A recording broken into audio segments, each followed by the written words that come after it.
આવા ગામે આજે ગામ લોકો અને આજુબાજુના બધા વૃક્ષ પ્રેમી ભાઈઓ બહેનો આજે આવ્યા છે અને સજોડે બધાએ ભેગા મળીને વૃક્ષ નારાયણની સેવા આરાધના કરવાનો સંકલ્પ કર્યો અને અહીંયા 20 વીઘા જેટલી જમીનમાં એક સાથે વૃક્ષ વાવ્યું છે.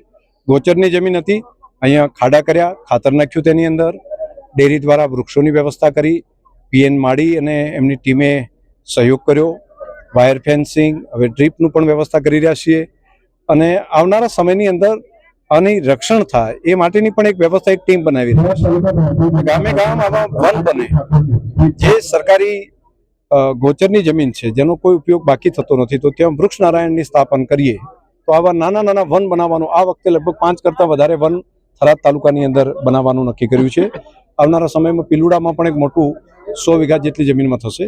અહીંયા પણ 100 વીઘાથી વધારે મોટા વિસ્તારમાં થશે. આજે એક શરૂઆત 20 વીઘાથી થઈ છે, પણ હજુ વધારે જમીન છે અને પીવાના પાણી, અહીંયા પાણીની ખેંચ છે, તો એક બોર ટ્યુબવેલ છે, એક ખેત તલાવડી પણ બની છે અને આવનારા સમયમાં નર્મદાના પાણીથી પણ આ તળાવ ભરવામાં આવશે. તો આ આખો વિસ્તાર હરિયાળો બને અને પર્યટન સ્થળ જેવું થઈ જશે અહીંયા. તો જે લોકો જોડાયા છે બધાને અભિનંદન. વૃક્ષની જરૂર આપણા બધાની છે. જેટલા ઓક્સિજન, જેટલા શ્વાસ આપણે લીધા છે, ઉશ્વાસ જેટલા કાઢ્યા છે, તો વિશ્વાસમાંથી ફરી પાછું પ્રાણવાયુ બનાવવાનું કામ એ વૃક્ષ કરે છે, ઝાડ કરે છે. તો આપણા ઉપર બહુ મોટો ઉપકાર છે. આપણે વૃક્ષનું જતન કરવું પડે, એનો ઉછેર કરવો પડે, એનું રક્ષણ કરવું પડે અને જેટલા શ્વાસ આપણે ઓક્સિજનના લીધા છે, કમસે કમ એના કરતાં વધારે વૃક્ષ વાવીને આપણે આંખ બંધ થાય એ પહેલાં આપણે જોવું જોઈએ.